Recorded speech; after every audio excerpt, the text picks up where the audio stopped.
Pauta de Análisis.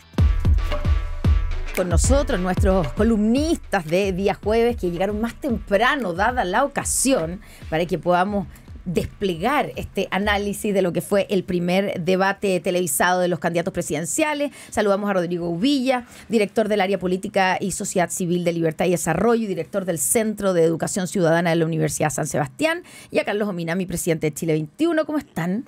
Hola, hola, muy buenos días. Con sueño. Trasnochados. ¿Lo vieron? Con sueño. Hasta el final, las 2:45. Sí, yo lo vi hasta el final. No, ¿Y vieron las para mí era como panorama. Sí, pues yo cuaderno, lápiz, cafecito, picadita, no, yo o sea, también todo. Como picoteo. Sí, picoteo. Sí, algo para tomar, copita de vino, todo. Oye, pero ¿vieron las entrevistas después? Tú sabes que... No, me estaba quedando. Yo también, yo vi esa todo. parte. Y Yo vi pero todo. todos salen ganando. Pero todos dicen que lo hicieron súper bien. Sí, pero partamos por el comienzo. En la evaluación general, raya para la suma, como se dice, ¿qué les pareció el debate? ¿Les gustó? ¿Tenía un buen tono? ¿Tenía un mal tono? Ya iremos al despliegue de cada uno de los candidatos, ¿no es cierto? Y la estela que dejan. Carlos Ominami. Mira, a ver, yo creo que los principales beneficiados de un debate de este tipo son los candidatos que estaban más bien, más los outsiders, porque finalmente por formato los debates tienden como a emparejar. Claro, se les da el mismo tiempo a cada uno. Cada uno tiene el mismo tiempo, cada uno logra plantear cosas que en otras ocasiones, particularmente los que hayan tenido menos acceso a la prensa, tienen una posibilidad de nivelar de alguna forma las cosas. Creo lo hicieron bien, se quejaron de que no los habían invitado antes. Y creo que en eso los outsiders son probablemente los principales triunfadores. Me llamó la atención encontrar realmente muy, muy apagado a José Antonio Cast. Creo que algo pasaba y uno está resfriado y carreteado. Sí. Porque fue pero antes que vayamos candidato por candidato, para tener como en la aproximación más amplia Rodrigo Villa, y ahí vamos viendo cómo el despliegue cada uno, si les parece. Sí, yo creo que el formato y la cantidad de candidatos presentes impidió la profundización de temas. Sí, es decir, no es un error del canal, del que diseñó, pero esa es la realidad. Entonces, creo que durante todo el debate escuchamos muchos slogans, muchas frases, que de alguna manera los que estábamos y seguimos la política nos interesaba que fuera la oportunidad de profundizar, ¿ya? Pero esas eran las reglas del juego y era lo que sucedió. Y así creo que igual se marcaron diferencias. Ya, Claudio, tú no quieres que entremos todavía en esas diferencias, pero sí se marcaron diferencias, y creo que la primera gran diferencia fue, en mi opinión, un gran error cometido por los dos candidatos que están arriba en la encuesta. Ellos parten en una especie de rencilla, y José Antonio Cast. Parten en una especie de rencilla personal, donde yo creo que la gente que nos escuchaba, excepto los que estamos muy involucrados en política, no entendían qué pasaba. Tú mentiste, me tienes que pedir perdón, yo te pido perdón. Tú metiste a mi hermano. Ese diálogo que no tiene que ver con diferencias programáticas o de historia política de cada candidato. Entonces eso creo que marcó el inicio, y yo ahí saco el tema de que estoy resfriado o que estoy carreteado. Yo creo que eso es una estrategia que, si bien dio resultados en otros escenarios, esta vez fue un condicionamiento negativo para los dos candidatos en el resto del programa. ¿Tú lo viste así? Yo comparto esa apreciación, porque creo que efectivamente fue el inicio del programa. Es quizás uno de los momentos más violentos en las confrontaciones de los candidatos, y desde ese punto de vista creo que como que eso confirma lo que la gente critica de la actividad política, que están permanentemente peleando. En ese sentido yo haría el contraste con lo que hizo al final Janet Jara, que a mí me pareció bien, cuando dijo, mire, las cosas que más, no sé si lo dijo en el debate o al final, o en las discusiones posteriores al debate.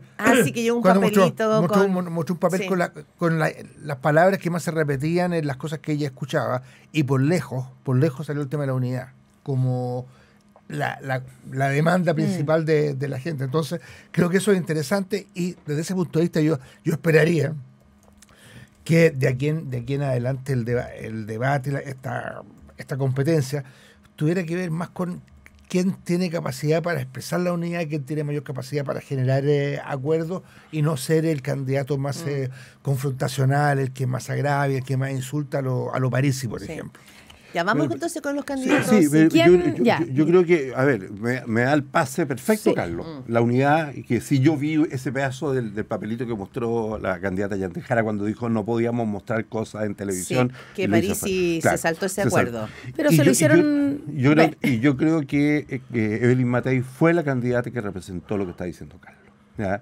Creo que su posicionamiento fue claro de no entrar en ese debate de descalificaciones personales, y creo que le agrega dos componentes que para mí son muy atractivos, que no lo había visto en la campaña ni de Evelyn Matei ni de otros candidatos. Es mostrar esperanza y que con unidad se pueden resolver los problemas. Harold Mike Nichols también un poco habló como en esa perspectiva, ¿no? Sí, estoy de acuerdo contigo, pero como es un candidato nuevo, hay un estilo de hacer, de afirmar y de posicionarse distinto. Sí. Creo que Evelyn lo hizo con más carácter, lo hizo a pesar de que la descalificaron. Después podemos hablar lo de París. La acusación de traición a Piñera y a Pinochet. Y no se salió ni siquiera en ese extremo, en esa agresión, que le digan traidora. Hizo un momento un segundo de silencio. Conociéndola, me pareció interesante. Sí, mirando hacia atrás, yo dije, se quedó. Sí, ¿qué le pasó? ¿Crees tú que lo hizo? Yo creo que lo hizo intencional. Es un ejercicio de respira. Sí. Inhala. Cuenta hasta 10. Pues 10 serían 10 segundos. Es 1, 2. Claro. Y después de eso expresa, mantén tu rol. Y yo creo que eso es importante, porque era inconsecuente hablar de unidad y futuro, esperanza, y contestar con los niveles de agresividad con que fue recibida su respuesta. Con una pachotada, digamos, porque fue un momento duro ese, y que fue la interpelación además que, claro, es una pregunta, pero lo que sí ella le dice, yo encuentro muy buena la frase. No es una pregunta. Dijo, esto no es una pregunta, porque la trata, en el fondo, él la acusa de traición o de traidora con Pinochet y con Piñera. No, y lo que dice al final es lo como remata. ¿Cuál va a ser tu traición ahora?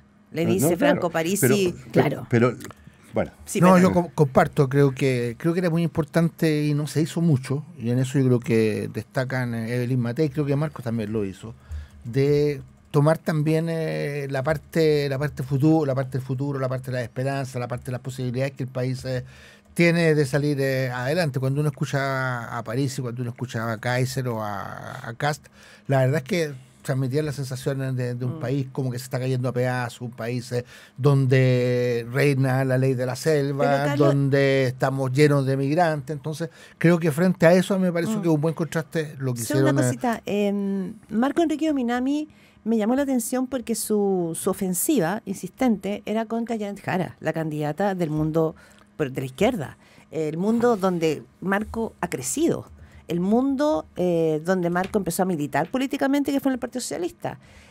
Y marcó una insistente. De hecho, en algún momento le dijo, relaja, como que se sonriera, que estaba amurrada. O sea, fue muy duro, y le hablaba a la ministra, que bueno que está acá, no había ido. O sea, me llamó la atención cómo la increpó. Claro. Yo creo que él marca un punto que corresponde a un sector relativamente importante de la población, de la gente, que tiene una visión de izquierda, y que desde la izquierda también tiene una visión un tanto crítica del gobierno. Entonces, creo que efectivamente marcó ese punto. No creo que además una cosa bastante auténtica. O sea, Marco es alguien bastante crítico de este gobierno desde la izquierda, no desde posiciones como la de Casti. Creo que eso lo marcó bien. Ahora, me pareció bien también la forma como finalmente Janet trató de hacerse cargo y reconociéndole a él su condición de alguien de izquierda, de alguien que había hecho propuestas interesantes. Entonces creo que las cosas pasaron bien por ese lado, pero te reitero, me parece a mí que la principal característica del debate es el hecho de nivelar a los candidatos. Nadie gana en un debate, salvo raras ocasiones, nadie gana por nocaut. Y esto naturalmente que favorece a los candidatos que tenían menos visibilidad. Ya, pero ahí quiero preguntarles. Bueno, hay, en el caso, por ejemplo, de Evelyn Matei, que claro, primero, yo lo subrayé, que por supuesto que no es lo más importante, pero sí es importante, se veía muy bien. Yo entiendo que hay una asesoría, una nueva asesoría de... Notoriamente. Sí, de look, de vestuario, que se notó. Ella se veía muy bien, de nuevo digo, no es lo más importante, pero es importante, se veía... impecable. Y además como... digamos, como alguien fresco. Con ¿ya? luz en la cara. Sí, con luz en la cara. Eso pasa por el maquillaje, el etcétera. blanco también.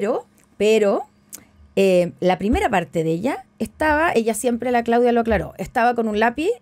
Siempre ella está con un lápiz, ¿cierto? Sí, y lo mueve siempre. Ya, está bien, pero en algún momento inicial acordeón. Estaba realmente como triturando el lápiz. Y son esas cosas que en los debates que son televisados se nota, ¿cierto?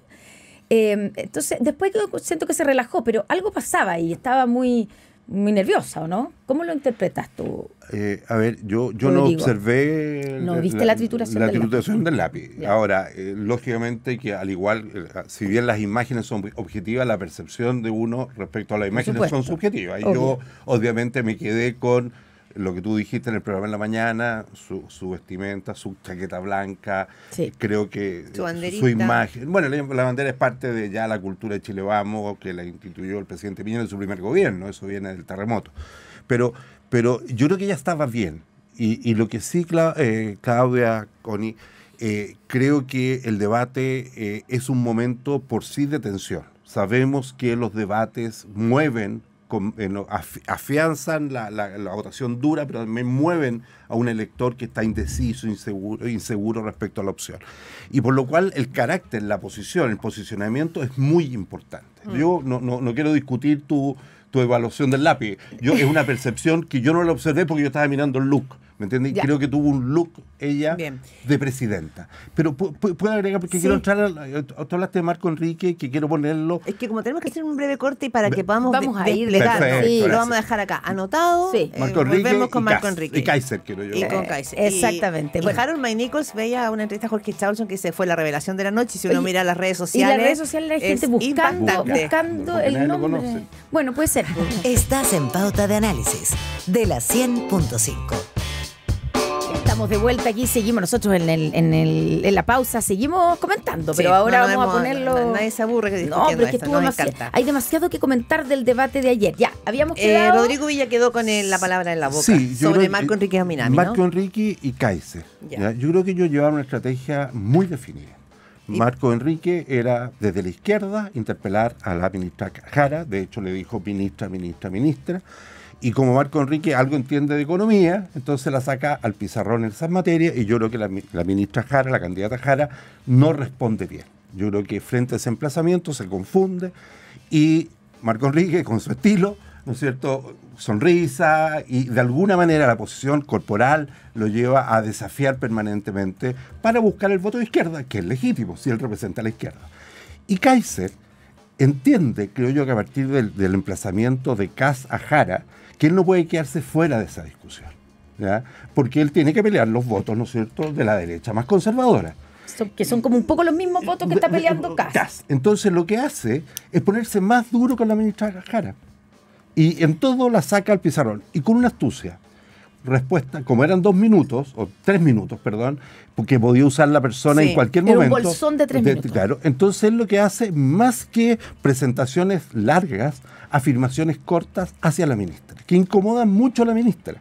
Y de hecho la ministra contesta con respuestas mucho más largas y se le acaba el tiempo. Y a él le queda mucho más tiempo para seguir interpelando. Entonces yo creo que hay una estrategia de los dos con un objetivo común: enfrentar a su rival para poder quitarle votos, ¿ya?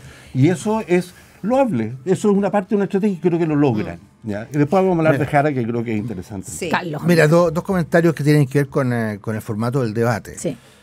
El primero, efectivamente la persona más interpelada era la Janet Jara. Oye, por una razón muy evidente, porque es la candidata del gobierno. Entonces, creo que eso es un dato de la... Y además una representando a todo el oficialismo. Entonces es un dato de la causa que la pone también a ella en una condición más difícil, porque todos se refieren a ella. Todos la interpelan. Entonces el hecho de tener los mismos tiempos, de alguna forma... Ahora pueden terminar victimizándola también, claro, en el sentido de que de alguna forma tiene algo de injusto, porque cada uno de los candidatos ocupa su tiempo para interpelarla a ella, pero ella tiene el mismo tiempo, entonces las posibilidades de responder a todas las cuestiones a todas las preguntas son más limitadas. Y la otra, yo tengo un problema con el formato. A mí me parece que finalmente es mejor un formato más clásico en donde una misma pregunta se le hace a los distintos candidatos de manera que la gente pueda también identificar con mayor precisión cuáles son las diferencias entre ellos. Pero aquí también, porque aquí había un tema para todos, o una pregunta un poco general, obviamente, era como para poner el tema sobre la mesa, y era lo mismo para todos. Y la idea es que entre ellos se pusieran a debatir. Claro, tal vez es ponerles demasiada responsabilidad a los candidatos, en que ellos se van a interpelar y van a decir, oye, no me contestaste la pregunta. ¿Se entiende? Porque lo que pasa aquí es que al final cada uno dice un poco lo que quiere y no necesariamente responden las preguntas, ¿o no? No, o sea, poco, por ejemplo, el caso de Kast es como uno de los ejemplos de lo que ocurrió ayer, cuando le preguntan cómo va a llevar a la práctica el recorte de 6.000 millones de dólares en un año y medio, que todos los economistas, todo el mundo ha dicho que es imposible, y no lo dijo, no lo explicó, ¿cierto? Nada. Y nadie le dijo, oye, no explicaste. Lo dijeron después, pero sí, Rodrigo Villa. Esa fue frente a una pregunta de Evelyn Matei, sí. que le pregunta a ella cómo lo va a hacer, y le agrega cómo va a ser su recorte y si va a tocar el gasto social. Sí, y lo precisó respecto a lo que porque José Tocán le dice la recomendación del Consejo Fiscal Autónomo era de 6.000 y él le dice no, lo corrigió. Son de 2.000 y despliega entonces su conocimiento de la economía, claro, a través de eso. Y después de eso él se va por la rama y no contesta si va a tocar o no el gasto social. Sí, y que era lo ella importante, al final le dice esa palabra. Si lo importante de la pregunta es esto. Sí. Y él no contesta. Entonces, yo creo que sí se dan espacios de diálogo de ese tipo, pero en general el incentivo fue tratar de, me refiero a Franco París y otros, de desplegar en la pregunta todo lo que ellos pensaban, más que dejarle espacio al otro a contestar. Es que otra cosa, perdona, sí. Y para terminar, porque hablaban ustedes recién de la victimización, la posible victimización de Jara, porque todo contra ella. Evelyn Matei no centró su diagnóstico en la crítica a Jara. Evelyn Matei sentó su diagnóstico en la realidad objetiva del país. Ni siquiera hizo mención a si esto era de hoy día, de ayer o antes de ayer. No, hizo mención un poco a la condición femenina y también lo hizo Jara, como esta cosa de que hay un machismo escondido en el bolsillo. Pero sí, hay ese otro elemento. Pero me refiero, Marco Enrique, Kaiser, era que el gobierno lo hizo mal en esto y no salían de la crítica para llegar a una propuesta. Evelyn Matei dio por sentado los problemas del país y empezó a hablar de futuro, de esperanza. Entonces yo creo que no todos contra Jara, hay matices. No es lo mismo lo que hizo Kaiser de lo que hizo Matei. ¿Ya? Yo creo que eso hay que tenerlo porque sí, yo estoy de acuerdo con ustedes, que si todos fueran contra la candidata Jara de continuadora del gobierno, terminan favoreciéndola, porque la victimiza. Ahora, pero... Perdón, es que creo que hay un punto relevante que me llamó la atención, porque dije, los candidatos, ustedes lo usamos, se han tenido que preparar mucho. José Antonio Kast llegó sabiendo que probablemente sus dos traspiés iniciales habían sido respecto del chao préstamo, es decir, sobre el tema de las pensiones y sobre el tema del gasto fiscal, que se ha trenzado con Evelyn Matei. Está el tema de los bots también. Y el tema de los bots. Él sabía que esos 3 puntos iban a estar sí o sí. Y dio la impresión de que no llegó con una explicación clara respecto al tema del gasto fiscal, sabiendo que era un tema central y que Evelyn Matei obviamente le iba a sacar el pizarrón porque ella ha hecho la contrapropuesta sobre ese punto. Creo que como que en ese sentido me da la sensación que no desplegó bien algo que todo el mundo esperaba que lo hiciera y explicara, porque había sido un cuestionamiento, ¿no? Porque su error, Claudia, fue cuando se le preguntó hace unas semanas atrás, dijo que no iba a bajar información porque si no el gobierno la iba a utilizar. Esa es una muy mala respuesta que lo está condicionando hasta el día de hoy. Claro, porque dijo, yo no voy a contar los detalles de esto porque me lo pueden robar. Ahora, algo parecido, te doy al tiro la palabra, Carlos, pero me pareció... ¿Cómo Marco Enrique dice que va a presentar su programa? El 22 de septiembre. Pero si no lo tenía que inscribir el día que inscribió la candidatura. No es lo mismo la presentación formal del requisito que pone el CERVEL de que hay que ingresar en un programa a la presentación pública, hacerlo con gente, mostrar equipos. Creo que son dos cosas distintas. No, yo otro comentario que quiero hacer es el siguiente. Yo creo que en general en los debates como que nadie gana, pero sí algunos pierden. Exactamente. ¿Y quién perdió acá tú? Yo creo que perdió Kast. Creo que el principal perdedor por todas las cosas que aquí se han dicho. ¿Sí? No supo responder las principales preguntas que estaban planteadas. aparece como de las personas que están punteando en la encuesta, y yo creo que no fue, tengo dudas de que haya sido capaz de sostener la posición. Y en ese punto de vista creo que es el principal afectado probablemente de este debate. ¿Lo crees tú también, Rodrigo Villa? Yo creo que los dos que van punteando, Kast y Jara, son los que perdieron la oportunidad de seguir destacando en esta campaña. Bueno, pero eso a ver, eso tiene es que ver, lógico también porque, porque son los que tienen más riesgo. No, porque ellos parten ¿no? en una discusión personal que era innecesaria. Porque pídeme perdón. Si eso a quién le interesa. Me explico, ¿no? Al público que estaba escuchando le interesa saber qué piensan en seguridad. Sí, pero la primera pregunta, Rodrigo, para situarlo, acuérdense que el primer tema era sobre el ambiente tenso, polarizado de la campaña. Hablaron de gobernabilidad, de paz social y metieron el tema de las acusaciones de los bots. Pero uno puede salir frente a la pregunta de un periodista perfectamente. Si bien es cierto, esto ha marcado la agenda en las últimas semanas, yo creo que hoy día hay que aprovechar la oportunidad para 1, 2, 3. Oye, eso no se logró. Yo encuentro que Kast dejó pasar algo, me llamó la atención que ustedes no lo hayan mencionado. Cuando Janet Jara le dijo, ponte los pantalones. No, sí, te iba a decir que es que yo tengo dudas. Eso fue bien duro. Jara estuvo dura ayer. No estuvo como normalmente está. Es que probablemente esa parte condicionó su postura porque se trenzaron efectivamente al comienzo del debate en un cara a cara, cerrando, digamos, la presencia de los otros candidatos. Y ella, que hasta ahora lo que ha mostrado Janet Jara, y que ha sido parte como su emblema como candidata, que es la empatía, la cercanía, la sonrisa. Ayer se la vio dura, se la vio incómoda, se la vio, ¿no es cierto?, con un rictus más severo, que probablemente quedó condicionado por ese cara a cara. Y yo digo frente a la ciudadanía esto de que tú eres mentiroso, tú eres mentirosa, no sé si la ciudadanía lee, pero sí creo que el tema de los bots es un tema relevante. Por más que Franco Parisi haya dicho déjense de llorar, porque él ha mandado a que Evelyn Mathieu deje de llorar, que Janet Jara se vaya a bailar, que Kast no sé qué. Eso es la actitud machista. Eso lo ha hecho Franco Parisi, pero a lo mejor sí corresponde frente a la ciudadanía y hacer conciencia de que todos los ciudadanos en el planeta podemos ser víctimas de las fake news. Sí, no, y también la otra cosa, la brutalidad de Parisi cuando plantea su solución de la mina antipersonal, y creo que en eso Mike Nicholson le hizo una muy buena respuesta. Yo creo que ese fue el momento de Mike Nicholson, ¿no? Probablemente. Cuando ahora yo creo que además personal, yo creo que además en el caso de él era el que tenía mayores posibilidades de sorprender, porque alguien más desconocido en este ámbito, conocido en el plano deportivo, desconocido en este ámbito, entonces cualquier cosa que él dijera tenía más posibilidad de destacarse que lo que pudieran decir otros candidatos que son más conocidos. Era como tener a Bielsa en el debate, ¿no? Era claro, entonces era como el candidato. Justo cuando Bielsa además había estado aquí. Ahora era como el candidato buena onda, pero otra cosa, no hay que equivocarse en esto de los debates, que de repente el que se luzca un debate, el que se luzca un candidato que aparezca como el más elocuente, no necesariamente eso se reporta en sus desempeños finalmente electorales. Han habido candidatos que lo han hecho estupendo en los debates y finalmente las elecciones les va muy mal.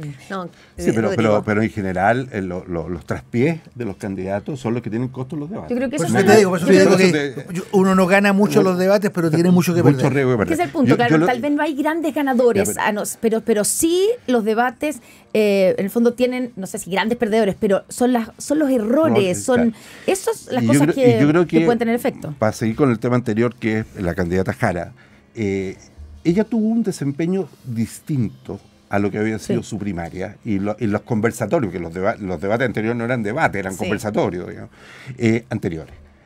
Primaba frente a una pregunta ácida de un periodista o de su competidor, primaba la sonrisa, primaba en las primarias la buena onda, como diríamos en buen chileno. Un carisma. Se dijo mucho que había sido estudiado, muchas veces comentamos, te fijas que era parte del proceso diferenciador del Partido Comunista, todo ese rol de primaria, ¿se acuerdan? Ayer no lo representó. ¿Ya? Yo creo que ella, como dije al principio, partió, ¿no es cierto?, siendo increpada, interpelada por Kast, y después durante el programa reiteradas veces por Carlos Enrique Ominami. Sí. ¿Pero tú crees que eso fue una estrategia pensada o que ella yo creo que se descompuso. Se descompuso. Muy al comienzo. ¿Ya? Y se le notaba en la cara. Había un rostro duro que no era el de las primarias. Y la llevó a ese tipo de cosas como los pantalones, que creo que no está dentro del personaje, no quiero ser peyorativo con el concepto de personaje, con la caracterización que se había definido para su candidatura. Ahora, y eso puede tener consecuencias. Ahora, Rodrigo. Carlos, lo que pasa es que hay gente que le está compitiendo el voto desde la izquierda. Está Marco y está Artés. Artés fue un caballero con ella. Sí, por eso. Pero marcó puntos, se lo marcaba en relación al primer programa. Pero como un caballero. Está bien. Entonces, como hay competencia desde la izquierda, eso hace que pueda tener un. De hecho, en algún momento hasta como que la defendió un poquito, ¿no? O sea, hizo un punto ahí. Como que Artés y Harold Nichols tuvieron siempre un tono muy caballeroso en ese debate. Carlos. Claro, ahora como que Artés también que vive en un mundo distinto. No tiene nada que perder. Claro, tiene muy poco que perder. Alguien pero llegó con sus 40.000 firmas. Que no tiene problema en decir que Maduro es estupendo. Decirle a París que podía ser un espía. Oye, le preguntarle, eso fue un gran momento, cuando le pregunta si era espía de la CIA, y le dice, y le dice, ¿y tú por qué vives en el vientre de la bestia? ¿Y qué pasaría si yo viniera de China? ¿A dónde va? Decía yo, ¿a dónde va? Yo escuché muy atentamente. Pero era bueno, la construcción de la pregunta estuvo genial. Sí. Pero para todas las preguntas que hizo, a todos, era muy... Ahora una cosa, un comentario respecto a lo que decía Rodrigo. Ahora yo creo que es natural que en un debate también los candidatos muestren facetas distintas. Entonces, ya en el cara no se puede mantener. Si tal vez era estudiado y era una estrategia de mostrarse distinta, más dura, más... O se no sé si es una estrategia, yo no creo que se haya descompuesto. Yo creo que era natural que frente a un ataque fuerte de parte de Caster, ella no iba a responder, no podía responder así olímpicamente con una sonrisa de oreja a oreja. Claro. Yo creo que también es razonable. Igual es fuerte mandar a alguien a ponerse los pantalones, a apretarse. Exactamente, yo creo que además ahí el que no respondió bien fue Kass, que quedó también, mostró que estaba lento en el debate. Una consulta. Oye, pero, ok, una es la forma, vamos a tener una apreciación distinta, lógico. Sí, obvio. Pero otra cosa también son los argumentos. Para mala suerte de ella, ministra del Trabajo del actual gobierno, y los informes que salieron ayer del IPOM y todo lo demás, no centraron, se partieron, ¿no es cierto?, con el tema de empleo, etcétera. Ella debería haberse desplegado, porque por lo menos lo que se estaba diciendo que afecta el desempleo es parte del trabajo y la agenda que ella ejecutó durante sus 3 años de gobierno. Pero fue poco clara en la respuesta. Cuando se le pregunta sobre la regularización, que fue una pregunta que sale de los periodistas y después la aprovechan los candidatos para seguir en el tema. Sobre migración. No es capaz de hacer la diferenciación entre empadronamiento y regularización. Y finalmente termina diciendo empadronar para regularizar. Entonces, en lo económico, en lo migratorio, en general creo que por eso digo que estaba perturbada, molesta, creo que fue un poco clara en función de lo que había sido en otros programas televisivos o de conversatorio. Es decir, creo que ella no desplegó ni en la forma ni en el fondo aquellos elementos que sí había hecho en debates anteriores. Otra cosa que no se los pregunto, no es una aseveración. Hemos dicho mucho que esta elección pareciera estar polarizada, que el que gana es el más altisonante. Y yo creo que ayer vimos mucho, Parisi subió el volumen, Marco Enrique subió el volumen, Kaiser subió el volumen. Pero una figura nueva, como Harold Nichols, no subió el volumen. Puso el volumen si el sonido es de 1 a 10, de 1 a 10 y lo mantuvo en 5 todo el rato, velocidad crucero en todo el debate. Y por lo menos en la respuesta a través de redes sociales es que ponía como una cordura, ponía como el factor humano, también ponía pragmatismo. Es verdad que no tiene nada que perder, es verdad que es un candidato nuevo, que mucha gente no lo conoce, pero marcó un punto, y te digo, si hay algo en ese tono que a lo mejor el resto de los candidatos debería recoger, en el sentido de poner un poco más de calma, menos agresividad, generar, ¿no es cierto?, como una conversación, no sé cómo lo ven, o a lo mejor es mira, Claudia, yo creo tiene que ver con lo que yo estaba diciendo hace poco. Creo que ojalá que la competencia se pudiera orientar en torno a quien tiene un diagnóstico que abra más oportunidades, un diagnóstico más esperanzador respecto del país. Reitero, el discurso de Kast, el discurso de Kaiser, el discurso de Parisi hablan de un país que prácticamente se está cayendo a pedazos y que la verdad llama muy Pero Marco también un poco en esa línea. pero menos, mucho. No, él también habló de las oportunidades que el país tiene. Entonces, en eso yo creo ya que ojalá el debate, los próximos debates que tengan lugar se orienten más en esa dirección. Ahora, con esto yo creo que es cierto que lo de Mike Nichols llama la atención porque aparece como la buena onda. Ahora, la buena onda no necesariamente tiene un reflejo sí, no, evidentemente no de va los a saltar desempeños electorales. No va a saltar al primer lugar, pero pone a los otros en una diferencia. Sí, pero yo creo que Matei tuvo un desempeño sobrio, tranquilo, sin descalificaciones, con visión de futuro, con propuestas concretas. Es decir, no, por favor, cuando la agreden, tiene la oportunidad para haber seguido por el camino fácil y haber descalificado porque los pantalones. No, ella hizo una afirmación y dijo, usted está acostumbrado a hacer estas cosas a las mujeres. Y quiero decir que yo este tema lo superé con el presidente Piñera. Sí, tengo a la familia Piñera detrás. Y fue un buen momento, yo creo, ese, porque ella además dice y reconoce que ella, como todos, ha cometido errores. Dice, sí he cometido errores, sí me he equivocado, pero y ahí dice, pero con el presidente Piñera logramos recomponer totalmente, tanto así que me nombró ministra y nos quisimos enormemente. Y bueno, en eso yo creo que París le hizo un gran favor, claro, con ese tipo de ataque. Pero lo que te quiero decir, tú partes de que solo Harold hizo un papel más bien no antagónico, no de contraponer. Yo creo que Evelyn lo hizo también. Y creo que los argumentos más claros son respecto a cuando a ella la ponen en una situación tensa. No es fácil escuchar que frente a 500.000, que te saquen un papel 600.000 personas saltándote un protocolo diciendo que eres un traidor. Es que la palabra es muy fuerte. Pero por eso, yo creo que ella, seria, con propuesta, calmada, con porte de presidenta. ¿Te fijas? Eso veremos si tiene réditos o no. Ese es el punto. Esa es otra cosa.